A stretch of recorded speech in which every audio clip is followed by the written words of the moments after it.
This movie, I don't want to give too much away because there's so really many... difficult to talk about. But I'd want to talk about how easy it is to do bad things and profit from them, and how hard it is to be a good person and maintain your integrity and not wind up on the street. Yeah, well, you talk about the movie pretty well. Well, thank you. Yeah, those questions are in there. I mean, one of the things I like about this movie, it's not a polemic. I mean, it's really an entertainment. It's a story. But it really does bring out certain questions that I think are in the air anyway.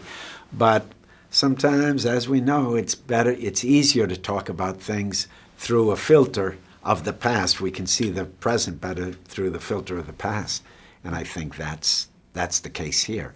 That may not be the intent specifically for Edward. You know, he originally found a beautiful character that he thought was a beautiful kind of underdog hero. This guy with Tourette's syndrome, where what are perceived as his weaknesses become his strengths. And there's a moment where he decides to not be passive and be active to, you know, make his way in the world and do something good.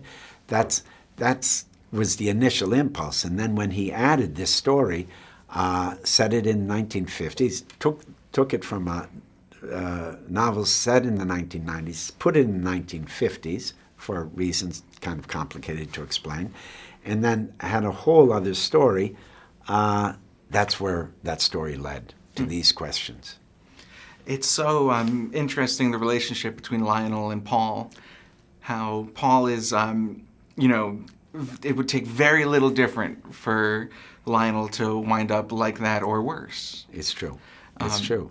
Did you have any backstory that's not necessarily in the movie of like the decisions that he made? Well, so much of the backstory is expressed because my character really holds the secret, some very personal family secrets that are going to right or wrong. Let's just put it that way.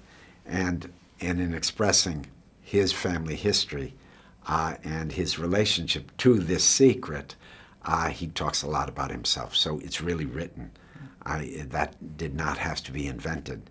It's told. Yes. Yes. The noir... earnestly, Absolutely. because what has happened to him is really chilled him. It's really destroyed him, and he's a man looking for. He's hoping for a rebirth, and he's also hoping for justice. The noir genre is so celebrated for so many reasons. One of them being the aesthetics, the visuals, the style. Yeah. And while this goes so much deeper than that, there's also so much fantastic style. The outfits you wear, even borderline vagabond style, is still so hip. Did you get to like keep any of your clothes or stuff like that? Where would I wear them? So someone could say, "Hey, there's that guy from the movie." Don't want to call attention to yourself, you know, for any reason. No.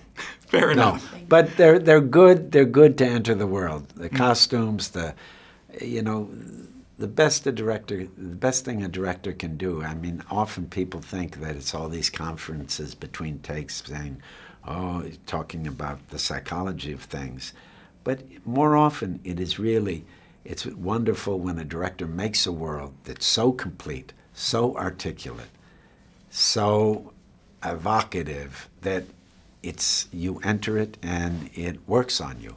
And it's easy to enter because it's so clear.